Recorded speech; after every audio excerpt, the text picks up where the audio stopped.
thrilled. I have goosebumps. I'm so excited to see. So first, I want to thank the With Foundation for their support to help us create this frame film on supported decision making. It was the With Foundation that really found the urgency that we really need to create opportunities for healthcare providers in training and practitioners to have an understanding that there is such a thing as supported decision making and what that looks like.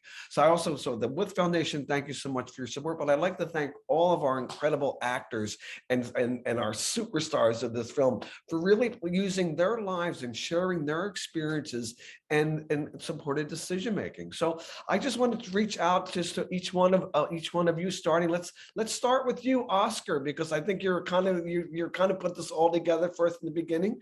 So I'd love for you just to tell us a little bit about first of all, what did you think of the film and how did you look? I think you're muted, Oscar. We can't hear you. I really looked great. I enjoyed the film a lot. And the next steps are supported decision making. I'm going to be talking to legislators. I have all these travel plans to talk to legislators. So I know the next states that are getting this new law are New York, Virginia, Illinois, California, Colorado, Oregon, Washington, D.C. But as Hazell said, Colorado has passed this law, but not New York, Virginia, Illinois, California, Oregon, or Washington, D.C. Those 6 places have not passed the law yet. So I'm going to have those lobby days. Awesome. And as he said, I'm still going to go other parts upstate to speak to legislators. So I'm meeting with this coach, Mariella Adams in Valhalla, so she could train me to talk to legislators. And that one, I'm going to get paid $50 an hour. Beautiful. That's great. And one of the things, Oscar, also just please keep in mind is that once we can open up and it's this Omicron variant is gone and we're able to open up our gallery and the elevator, we're back up and open. And we'd love to have a whole afternoon of supported decision making where you would be not only a panelist, but also kind of an advocate for this with some of our other great friends in the supported decision making venue and arena. I'd like to speak now to your dad, if that's okay. Hey, Ray, what you think? Was it okay? Oh, you're muted, Ray. I can't hear you.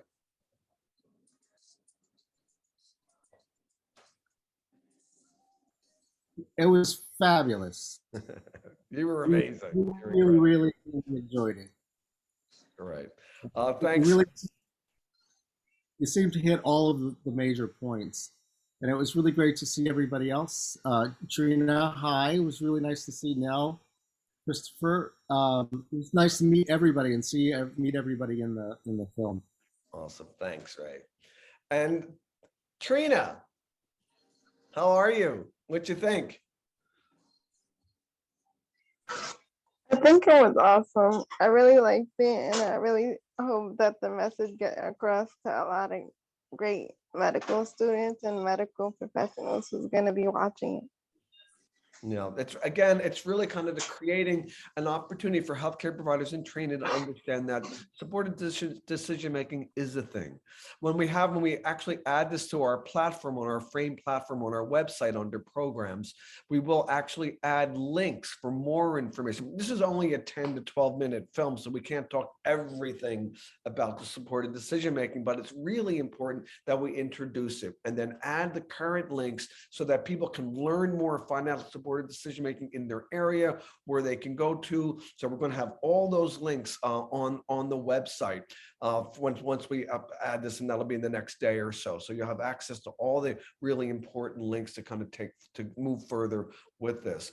And Dr. Nelle, what did you think? Any comments? Thank you, Trina. Oh my gosh, I'm in tears. Wow, I think it was really fabulous, and you did a great job, Rick. Thank you so much. But the bottom line is, as Katrina says, I really hope the message is sent forth.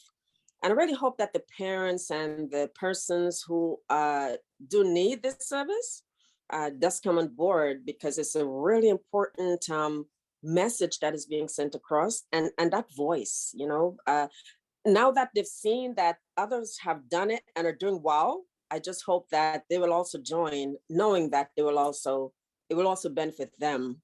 So I'm really grateful for the message. And you did an awesome job. So did you guys. You were extraordinary. I also want to really so grateful to our beautiful film crew from Diplodocus. Really fantastic. We've been Yes. collaborating with them, and they're just such a wonderful, wonderful team to collaborate. Such great friends of ours, introduced to us originally from Vacant Light, another film crew that we created to start the Frame Film Early Library. Again, Frame Films are an online film library that you'll be able to access on our website. I'd like to go right now. So thanks, Dr. Nelle. I'd like to move on to Siert and also to Christopher and what you thought. And Siert, I did see in the captioning on the film that they spelled your name S-E-E-R. I apologize for that. We'll correct that immediately. But thank you. So Christopher and Siert, what you think? I get that spelling like quite all the time, so I don't care really. Okay. Well, I think but I did like the film. I don't really get impressed by that type of film often, but that was very impressive. Oh, wonderful. Thank you so much. You did a great job. You did a great job. I think the key points and starting from the top and having the medical field and professions understand all the way down, but just to make sure that everybody stays individuals. And I think this really shows everyone as an individual and the special people that we all are. And just fantastic job. Great job, Rick. Beautiful. Thanks. Thanks. I want to thank you, Christopher, so much for actually just making sure that it's important that the healthcare providers and the healthcare provider team really ask the right questions. Liz, you're about to say something. No, I have a question from our audience. So thank you. This is from Jim Karp. Some parents are worried about supportive decision-making. They fear that it will cause people to be less safe compared to guardianship. Can panelists address this, especially the parents who have chosen not to pursue guardianship? We actually did not wish to pursue guardianship. Guardianship can be something that that can be very difficult to undo, and that could be detrimental to our son's future, we believe. Having Siert involved on the level that he is, and to the extent that he will be, does more than just give himself a voice. It also provides a level of responsibility and a means of being able to forward think, where you're not going to find yourself in a situation that could potentially become more detrimental than what it was originally maybe kind of designed to be. It really gives him, and it gives us as the parents and the family, that flexibility where he is constantly involved, and he maintains that individualism that he deserves. Beautiful. Right. Is there anyone, there's another question. Is there ever an opportunity for both to have guardianship and supportive decision-making? So that's actually our situation, Oscar's situation and our family's situation, because supported decision-making didn't actually exist when Oscar turned 18. And we went through that process, and now we're several years out into it. And I think you can tell from the film that we're very much in favor of the philosophy and the underlying principles that are at work in supported decision-making. But it's a conversation. I think the issue, Jim Karp out there who asked the question, it's not necessarily an either or. The idea here is you're doing what's best for the person, and just the idea of spreading responsibility among a whole group of people seems to me to, in a lot of ways, much better approach for the long run than and gives a lot more flexibility in terms of decision making. I'm not really sure that every situation is appropriate for supported decision making, but that's a decision that the individual and their family and their supporters have to come to together. I think Dr. Nelle, Dr. Richardson spoke really directly about that, about how she had to talk to Trina's mother. It's hard for parents to make these kinds of decisions. It's very real that we have, that people won't, there won't be people there in the long run, that the government won't be there in the long run, and how do we make decisions in the long term? And the more people who participate in this, the better we're going to be able to answer these kinds of questions. Beautiful. Can you say something? We've seen so much turnover in Oscar's world in terms of people working for different organizations that support him. That's always my concern. How do we create a consistent base, and how many times does Oscar have to go to change it? And who are these people that he knows and we don't? That's always worries me. And then just one other thing, which is not everybody has the kind of community that Oscar does. I mean, there are a lot of people with disabilities, frankly, are very, very isolated. They don't have a wide group of people that they know outside of the people who they're having essentially professional relationships with. And that's an important issue that needs to be addressed. And I think addressing this issue of the concern or worry about this that Jim's talking about it not being safe in the long run. And I love the fact that, of course, making it really clear that it is, as Ellie says in our chat, is that it's not one size fits all. It's really, and how that works for each and every one, each and all of us, and how that can be tailor made, of course. I see some other questions. I'm going to let Liz take that. Liz, I saw a couple things in there. Do you want to? Here's what makes for a successful supportive decision-making team, and how well do people communicate with each other?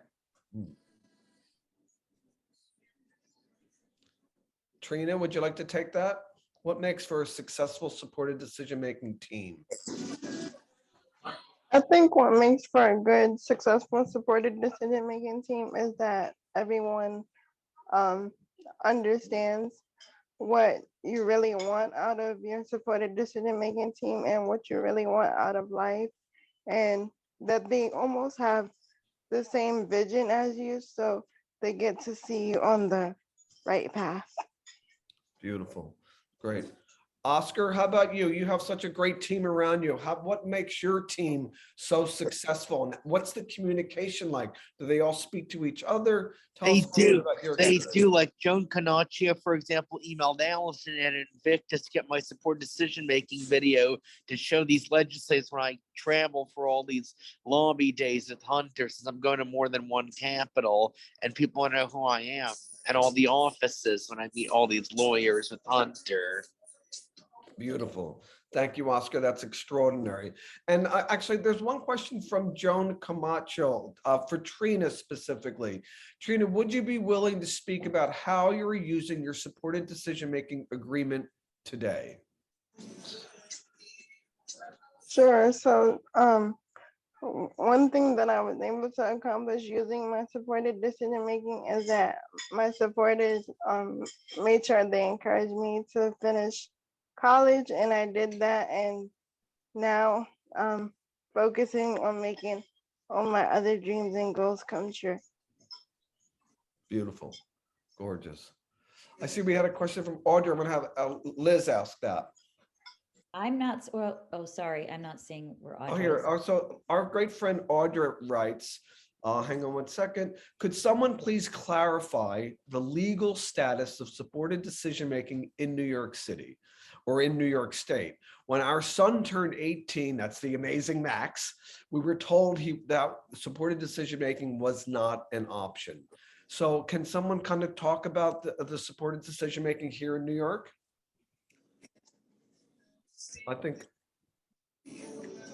Oscar, would you like to? Yeah, this was something that Deborah Powers from the Center for Family Support suggested, because Mandy, another advocate, was doing in the same program at Hunter, and Linda, my support broker, has also been to Hunter with Mandy too, not only with me. So this was something Deborah suggested. She CC'd her boss, Nadine Daly, my old care coordinator, Serena, and my folks, as Deborah thought this would be a good thing for me. So Oscar was part of a pilot program. There is no legal standing, as far as I know, for supported decision making in New York State at this point. I don't follow along. Maybe somebody else can talk about this a little bit more about exactly where things are in the getting this passed and into law in New York State. But I do know that there are people who have been working on that for a while. Does anybody else maybe one of our I do see a response from our amazing Hezi, who says, what an answer to the question about whether supported decision-making is available to folks in New York City. Hezi, could you comment on why you thought that was a bad response, or what you would like us to do about that? I don't know if Hezi is probably going to be writing right now, but I mean, but talking about the availability of in New York about supported decision-making, are we all feeling that we have access to that? Okay, so I'm going to make Hezi, hang on one second. Let's make Hezi, I'm going to make Hezi be a panelist. Let's see if I can do that. I'm not really sure. Where is Hezi? Here he is. Hey, Oscar, do you mind going on mute again? Okay, I'll go on.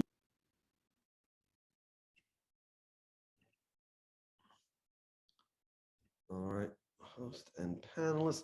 Hezi, I'm sorry, my friend, I'm not sure how I can get you on as panelist at this point. Let's see if I can do it this way. Sorry.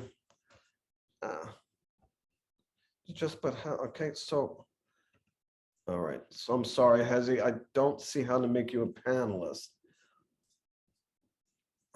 Sorry, guys. There's got to be an easier way to, Ray, you're muted.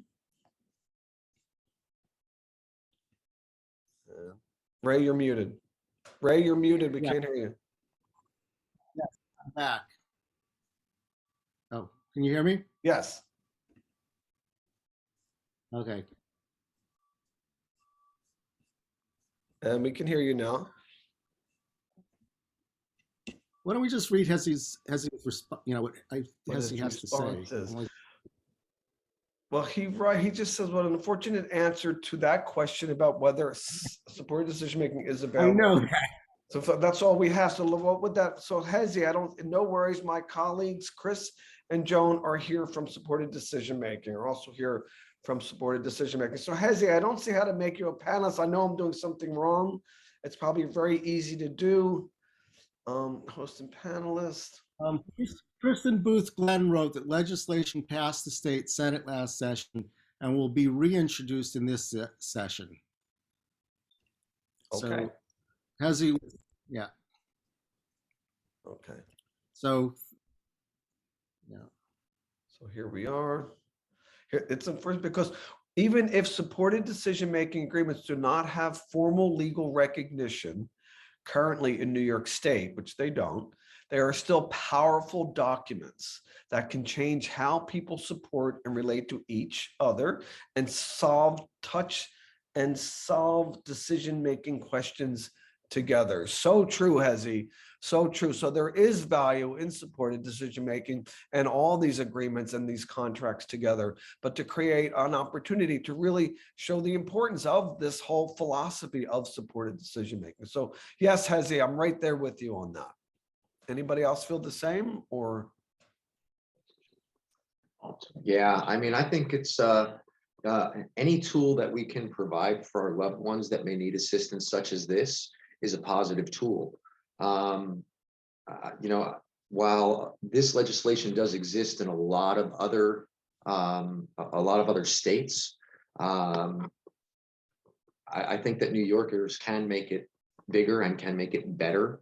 And I think that we have to plug away, Oscar, for your representation and going and speaking with the lobbyists and doing all these things. Wonderful. Keep up the great work. It is greatly appreciated. And it's something that I would like to get more involved in, because I just can see what that overall benefit is. We want to be, as parents or whatever, we want to be here forever and always. But I think we also know that that's simply not the case, and that's not how life works. And to have an entire network of support for the people around us that we love, for their future, and to think above and beyond just ourselves is what's really most important.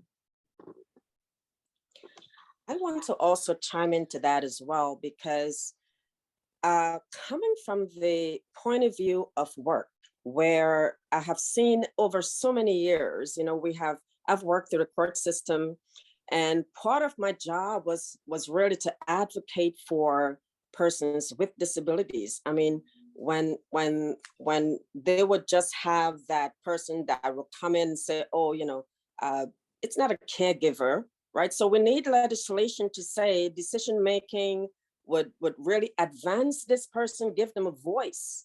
So we need to really lobby more so we can have it here in New York State as law to say that, and again, it's not for everybody. We've also made that clear, but for the persons who can benefit from it, we'd need to have some kind of legislation that says, yes, this person may have a disability, but they still have a voice. They can make their own decisions. So we need to really have that power behind decision making, where this person can then say, okay, I know I may not be able-bodied, but I still have a voice. And I need to make my decisions. I need the help that I need. So I think we need to really push this more through decision making, so we can have this in law here in New York State. Beautiful. I'm just gonna there's a bunch of stuff going on, and I'm realizing that it's not, unfortunately, the chat is only going to panelists, so people are not seeing that. Oh. If I might say a couple of things. This is from Hazell. It's unfortunate because even if supportive decision-making agreements do not have formal legal recognition, I think we already talked about this, currently in New York State, there are still powerful documents that can change how people support and relate each and solve tough decision-making questions together. The effect that the process and the resulting agreement can have on the interpersonal relations between supporters and decision makers should not be understated. It's a powerful tool, and Chris's comment about SDM agreements advancing in the New York legislature currently shouldn't be ignored.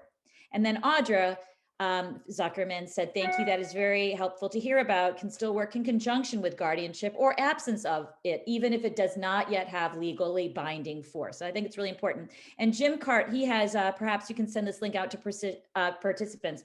We have some links, and thank you, which I can copy and paste. We'll be following up with everyone. And of course, any other information will be put on our website as well. And then he also writes, just because SDMAs don't currently have formal legal recognition doesn't make supported decision-making unavailable, and it can be an important practice that helps supporters become better supporters and decision makers, better decision makers. This was someone, I'm curious, here's a few questions. I'm curious what would be the most, this is from Amanda McPhee, who's from the Department of Education. I'm curious what would be the most helpful way educators and related service providers can support families on this journey. That's a good question. We could go on and on. We're almost, it's at 10:44 right now. We might have a follow-up. Yeah, to answer just really quickly with that question, talk about it, talk about it, talk about it, talk about it, advocate for it, talk about it, get it done. The more people we get on board in the infancy of this program here now, legislation will not be able to deny the need at that point.